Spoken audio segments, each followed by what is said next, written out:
आज आपण बांगडा फ्राय बनवतोय। त्यासाठी आज बांगडे घेऊन आलोय। बांगडे स्वच्छ धुवून घेतलेत, साफ करून घेतलेत आणि त्याला हळद मीठ लिंबू लावून हे अर्धा तास मी मॅरिनेशनला लावून ठेवले होते। अर्धा तास मॅरिनेशन लावून ठेवल्यानंतर त्याच्यानंतर मी लसूण, आलं, कोथिंबीर, मिरची यांची पेस्ट करून हे दुसरं मॅरिनेशन मी तयार केलेलं आहे। आणि आता ही पेस्ट आपण या सगळ्या बांगड्यांना लावून घेणार आहोत। तर सर्व बांगड्यांना व्यवस्थित लावून घ्यायची।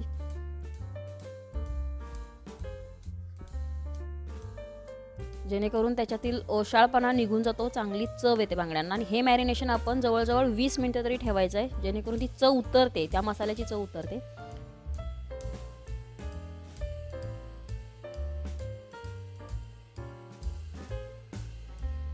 आता त्यासाठी आपण कोटिंग करणार आहोत, म्हणजे रवामध्ये फ्राय करायचं आपल्याला बांगडा। त्यासाठी कोटिंगसाठी मी अर्धी वाटी रवा घेतलाय आणि बाइंडिंगसाठी रव्यामध्ये बाइंडिंग येण्यासाठी त्याला 2 चमचे मी तांदळाचं पीठ वापरलंय। त्याच्यानंतर लाल तिखट, बेडगी मिरचीचं लाल पावडर मी वापरले, मसाला पावडर नाही आहे ही। आणि त्याच्यानंतर अर्धा चमचा मीठ टाकलंय आणि हे व्यवस्थित मिक्स करून घेतलंय मी। आता प्रत्येक बांगड्याला व्यवस्थित आपण हे कोट करून घेणार आहोत आणि सर्व बांगड्या आधी कोट करून घ्यायचे आणि मगच फ्राय करायचे।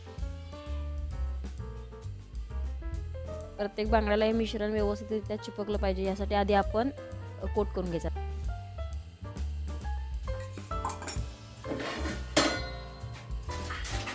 तवा गरम झालाय, त्याच्यामध्ये तेल घालून घेतलंय मी।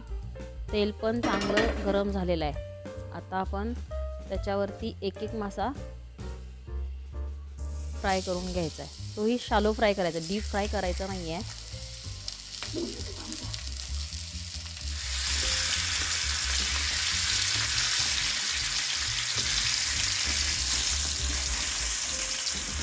एका वेळेस मी 2 मासे फ्राय केलेले आहेत आणि एक बाजू भाजण्यासाठी आपल्याला 4 ते 5 मिनिटं लागतात।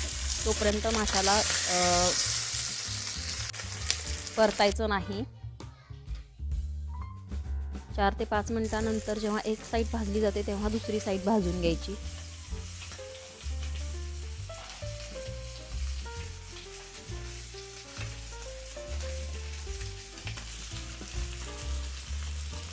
तोपर्यंत मी राहिलेले मासे पण कोट करून घेतलेले आहेत आणि आता असे एक एक करून आपण जसे आपल्या तव्यावर बसतील तसे मी फ्राय करून घेतलेत मासे।